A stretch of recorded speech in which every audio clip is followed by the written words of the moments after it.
ఆంధ్రప్రదేశ్ ప్రభుత్వం వాలంటీర్ వ్యవస్థ మరొకసారి హాట్ టాపిక్ అయింది.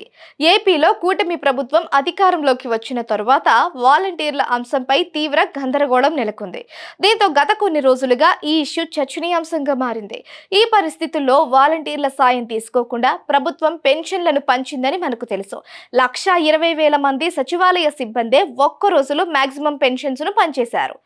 అందువల్ల వాలంటీర్లతో ఇక పనేముంది, వాళ్లను ప్రభుత్వం తొలగిస్తుంది అనే ప్రచారం జోరందుకుంది.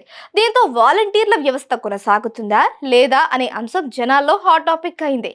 ఈ నేపథ్యంలో తాజాగా ఏపీ మంత్రి వాలంటీర్ల వ్యవస్థపై అసెంబ్లీలో క్లారిటీ ఇచ్చారు. ప్రభుత్వం తరపున సాంఘిక సంక్షేమ శాఖ మంత్రి డోలా బాల వీరాంజనేయ స్వామి ఈ విషయం చెప్పారు. రాష్ట్ర వ్యాప్తంగా వాలంటీర్ వ్యవస్థ కొనసాగుతున్నట్లు ప్రకటించారు. గ్రామ వార్డు సచివాలయ పరిధిలో ఉన్న వాలంటీర్లకు వేతనాలు పెంచే ప్రతిపాదనపై ప్రభుత్వం కసరత్తులు చేస్తోందని చెప్పారు. దీంతో వాలంటీర్ల వ్యవస్థపై ఫుల్ క్లారిటీ వచ్చేసింది.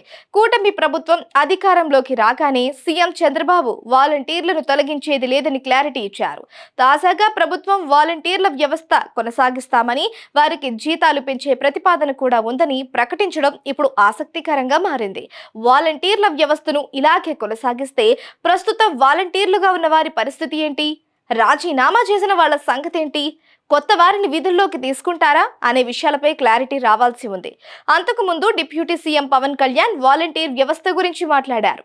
వాలంటీర్ల సేవల్ని ఎలా ఉపయోగించుకోవాలి అనే అంశాన్ని పరిశీలిస్తున్నామన్న పవన్ కళ్యాణ్, వారిని క్రమంగా వివిధ శాఖల్లో కింది స్థాయి ఉద్యోగులుగా మార్చే అంశాన్ని పరిశీలిస్తున్నామని అన్నారు. ఏ శాఖలో ఎక్కడెక్కడ ఎలాంటి అవసరాలు ఉన్నాయో చూస్తున్నామని పవన్ అన్నారు. తద్వారా త్వరలోనే వాలంటీర్లను వివిధ శాఖల్లోకి తీసుకునే అవకాశాలు కనిపిస్తున్నాయి. ప్రస్తుత పరిస్థితి చూస్తూ ఉంటే వారిని ప్రభుత్వ ఉద్యోగులుగా మార్చే ఆలోచన సర్కారుకు ఉన్నట్లు కనిపిస్తోంది.